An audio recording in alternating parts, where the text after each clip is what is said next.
Boa tarde a todos, começando mais um quadro Cidadania. Hoje nós vamos falar sobre um assunto importante, que é a violência contra a mulher. E a minha convidada é a doutora Caroline Monteiro, que é presidente da Comissão da Mulher Advogada da OAB de Rondônia. Doutora Caroline, muito bem-vinda aqui ao quadro Cidadania. Fabrício, eu agradeço e eu digo que para mim é uma honra, né, estar aqui com vocês, esclarecendo a comunidade sobre os seus direitos. Muito obrigada. Bem, vou fazer um pequeno editorial. A Lei 11.340, intitulada Lei Maria da Penha, foi sancionada em 7 de agosto de 2006. Dentre as várias mudanças promovidas pela lei, está o aumento no rigor das punições das agressões contra a mulher, quando ocorridas no âmbito doméstico ou familiar. O nome da lei é uma homenagem a Maria da Penha Maia, que foi agredida pelo marido durante 6 anos. Em 1983, por 2 vezes, ele tentou assassiná-la. Na primeira, com arma de fogo, deixou-a paraplégica.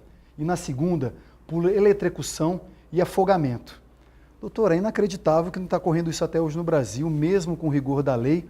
O que está acontecendo que vem aumentando cada vez mais os casos de violência contra a mulher no país e aqui em Rondônia também, doutora? Pois é, doutor Fabrício. É interessante que a gente tem dado alguns avanços em relação à legislação, à punibilidade, mas em contrapartida os crimes eles estão aumentando e parece que ficando cada vez mais graves, né? A gente tem acompanhado aí todos os dias essas notícias cruéis de violência contra a mulher. Eu fico pensando que se não tivesse a legislação, como estaríamos, né?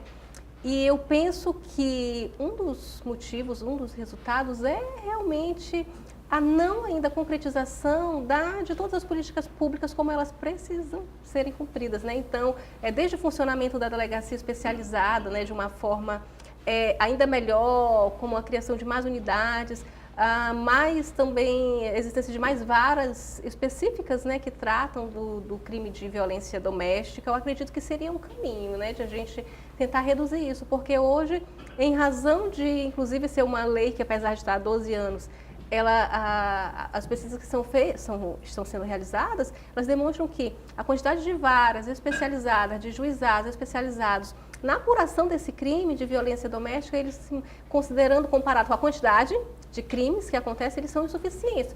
Precisaria, neste momento, doutor Fabrício, pelo menos dobrar a quantidade, né, de varas especializadas nesses crimes. Para quê? Para que até o processamento dessas ações elas sejam mais rápidas. Em 2015, nós também foi sancionado aquela lei do feminicídio, né, que foi uma alteração do Código Penal. Quais foram as alterações dessa lei que também ficou mais rigorosa, né? Sim, a partir de 2015, né, foi alterado o artigo 121 do Código Penal e os crimes praticados contra a mulher, e quando o crime é realmente praticado em razão do gênero, né, por ser mulher, passou a ser considerado como homicídio qualificado, o que torna a pena mais severa, né? A pessoa que praticar um crime desse pode ficar presa até por 30 anos, com o agravante de a violência ser praticada quando a mulher está gestante ou quando ela está nos primeiros 3 meses após o parto, ou quando o crime é praticado contra menores de 14 anos ou maiores de 60 anos, ou se esse crime, essa violência contra a mulher é praticado na frente dos filhos ou dos pais. Ela pode, inclusive, aumentar em 50%, ou seja, ela vai de 1/3 até metade de aumento da pena, ou seja, de 30 anos ela pode ir para tanto 45, né? Então ela fica mais severa, a partir agora dessa alteração com a lei do femicídio, né? Então você vê, nós tivemos lá, né, o avanço com a Lei Maria da Penha, depois em 2015 feminicídio, alteração no Código Penal, mas parece que não está adiantando muito, porque nós tivemos aqui nesse domingo passado esse crime bárbaro, né, da professora Joselita, que foi assassinada a pauladas pelo ex-marido, sendo que ele tinha sido preso, né, um dia anterior e depois foi solto pelo pagamento de fiança. Houve alguma falha nesse caso da professora com relação às outras? As autoridades falharam em soltar um indivíduo que já tinha agredido ela, tinha sido preso e depois cometeu o crime na sequência? O que a senhora acha disso? Então, a autoridade policial, doutor Fabrício, ela tem a previsão, né, essa atitude específica, ela estava respaldada pela lei. Por quê? Porque essa previsão da fixação de fiança, né, dependendo da quantidade, dependendo, na verdade, da pena, né, para aquele crime que havia sido denunciado, ou seja, pelo fato de ele estar preso, tem essa probabilidade. E nesse caso específico tinha essa previsão legal. Claro que é facultativo, né? Essa fixação da fiança. No caso da Joselita, ela tinha sido, né, violentada já fisicamente e procurou, né, a autoridade policial, ele chegou a ser preso, né? Só que como foi fixada uma fiança e ele foi liberado, infelizmente ele acabou praticando aquele homicídio tão cruel. E outro dado que eu gostaria de até trazer a reflexão é o seguinte: quando ela fez a denúncia, ela precisou fazer na central de polícia. Eu explico por quê. Hoje nós temos uma delegacia da mulher que já é um grande avanço, né? Que inclusive funciona ali no centro. Contudo, essa delegacia ela ainda está assim, em funcionamento parcial. Por quê? Porque ela funciona de segunda a sexta, doutor Fabrício, até às 13 horas. Isso quer dizer o quê? Que todos os outros crimes contra a mulher praticados após as 13 horas, durante a noite, durante a madrugada, durante os fins de semana, que tem um alto índice também de ocorrência desses crimes, eles são encaminhados para a central de polícia, que não é a delegacia especializada da mulher. Então, automaticamente, ela não recebe lá o mesmo tratamento. Então, uma, talvez, das hipóteses de ter acontecido isso é essa necessidade de a delegacia da mulher funcionar 24 horas com uma equipe preparada para isso, né? Então nós temos um problema grave de falta de estrutura mesmo, né, policial, para poder proteger essas mulheres. Você vê como é que pode uma delegacia não funcionar na parte da tarde nem nos finais de semana, né? Até porque o crime não tem hora para acontecer. Exatamente, né, nos finais de semana parece que lá que acontece mais, porque há exagero em bebida alcoólica, enfim, uma série de coisas e as mulheres ficam então desamparadas com relação a isso. Voltando agora com relação a medidas protetivas, né? No caso dela, não houve nenhum tipo de medida protetiva, não deu nem tempo, né, do juiz fixar algo, não deu tempo, mas assim, não seria interessante usar tecnologia, por exemplo, um cidadão desse que já foi preso, ele não teria que, por exemplo, sair da delegacia já com uma tornozeleira eletrônica, dizendo o seguinte: olha, se o senhor chegar a 1 quilômetro, 2 quilômetros da residência da sua ex-esposa, vai disparar aqui um alarme e a polícia militar vai chegar rapidamente, ou então até um controle de pânico para as vítimas poderem acionar e chamar, né, a polícia. No caso da professora, ela chegou para Candeias do Jamari, para outro município, e mesmo assim né, o assassino foi lá, não conseguiu. Então, assim, há falhas de todos os jeitos, né, de falta de estrutura das delegacias e também de falta de uso de tecnologia. Você não acha que também isso seria uma boa sair desse uso de tecnologia para medidas protetivas? Com certeza, doutor Fabrício. Eu acho assim que a partir do momento que a gente olhar esse problema como prioridade e realmente buscar uma solução para que a mulher, quando ela procure, né, a autoridade, quando ela procure as instituições, ela tenha essa proteção, acredito que todas as possibilidades elas são bem-vindas. Eu acredito que quando muita gente está empenhado em resolver o problema, eu acredito que a solução ela vem.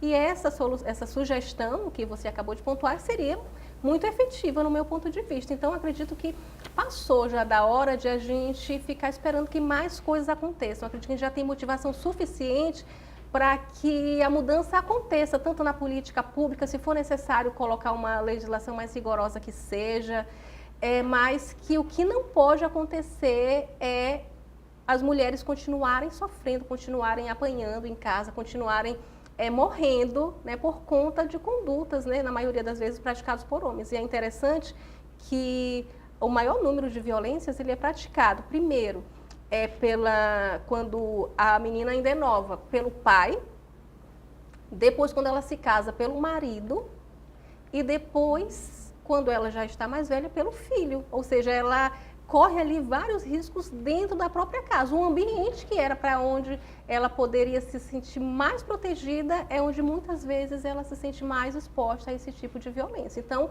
é hora realmente de a gente pensar e cobrar, né, que sejam tomadas atitudes para que isso, né, definitivamente cesse. Não, e a cada hora uma mulher é assassinada no país, ou seja, agora está sendo assassinada uma mulher, daqui uma hora a outra, então tem que botar um fim nisso, né? Teve um caso até de um caso que acho que foi no Sul, que o marido foi preso 3 vezes, na 4ª vez que ele foi solto, ele foi lá e botou fogo na mulher. Então assim, nós estamos voltando à idade medieval, né? Joana d'Arc foi queimada na fogueira na França, e nós estamos voltando a isso, queimando pessoas vivas ou matando a paulada, até quando isso? Doutora, você não acha que há necessidade de alterar novamente a legislação? Porque já se alterou Maria da Penha, 2015, feminicídio. Os nossos parlamentares não precisam agora tentar, então, mudar essa lei mais uma vez? A senhora acha que isso vai inibir ou não? Não adianta nada. O que a senhora acha? Eu acredito assim. Primeiro que a gente tem uma legislação que ela precisa ser cumprida exatamente e que seja investida em política pública, criar-se mais varas especializadas para que ela tenha mais efetividade. E aliado a isso também é possível, né? Eu acredito que ajudaria muito a alteração da legislação para que evite, inclusive, por exemplo, esses casos de que a pessoa já foi agredida e que ela tenha o amparo da lei para que ela saia através do pagamento de fiança. Talvez se a gente conseguisse um avanço nesse sentido, a gente teria ali, né, preservado algumas vidas. Porque a gente sabe que quando a pessoa ela chega a denunciar é porque ela já foi vítima dessa violência várias vezes. Então, é quando ela consegue forças, ajuda, às vezes, de familiares, e ela busca ajuda. Mas quantas mulheres sofrem calada por muito tempo? E quando ela vai até lá, provavelmente o agressor fica enfurecido. Então, se ele está em liberdade, a probabilidade de ele ir lá e praticar algo muito mais grave é muito grande. Então, quem sabe se a gente conseguir que aumente isso, que isso fique mais, dificulte, né, a liberdade realmente dessa pessoa que já praticou esse crime várias vezes, a gente não consiga dar passos positivamente. Doutora, o que a OAB tem feito para intervir nesses casos de feminicídio, de homicídio das mulheres? O nosso papel ele vai tanto como a cobrança da política pública, inclusive agora essa semana nós já procuramos o Estado e temos inclusive uma agenda com o secretário de Segurança, porque nós estamos pontuando que é urgente que seja mudada a realidade do funcionamento da delegacia da mulher, tanto em relação ao funcionamento, como à estrutura física, como ao tratamento das vítimas, né? O psicólogo, enfim, tem toda uma estrutura. E outra é no sentido de orientar a população mesmo, né? Do que fazer em caso de ocorrência. Então tá aí, já fica essa pergunta então para você que está nos assistindo, que sofreu algum tipo de violência. Se a mulher sofreu uma violência em casa, o que ela tem que fazer? A primeira coisa. Então ela precisa procurar uma autoridade policial. Inclusive aqui em Porto Velho, nós temos a Patrulha Maria da Penha, né? Que é uma equipe especializada em dar o suporte para a mulher nesses casos de violência doméstica. Então, você precisa chamar a polícia, seja por telefone, ou se dirigir à delegacia para você prestar ocorrência para que as autoridades possam fazer alguma coisa para lhe proteger. Além disso, tem a previsão das medidas protetivas, né? O que eu preciso fazer? Procurar o Ministério Público. O Ministério Público ele intervém nesses casos, né, em apoio à vítima, e lá eles têm uma estrutura muito bacana também, com vários profissionais, e eles vão solicitar ao judiciário essa medida protetiva, que vai desde proibir o agressor a se aproximar da vítima, como ele se retirar da sua casa, para que aquela mulher ela possa se sentir segura. E aí, a partir do momento que aquela medida ela é descumprida, a prisão ela está garantida para o agressor. Então, se você está sofrendo algum risco, né, contra a sua vida ou de violência física, procure a autoridade policial para que comunique, né, a ocorrência do crime.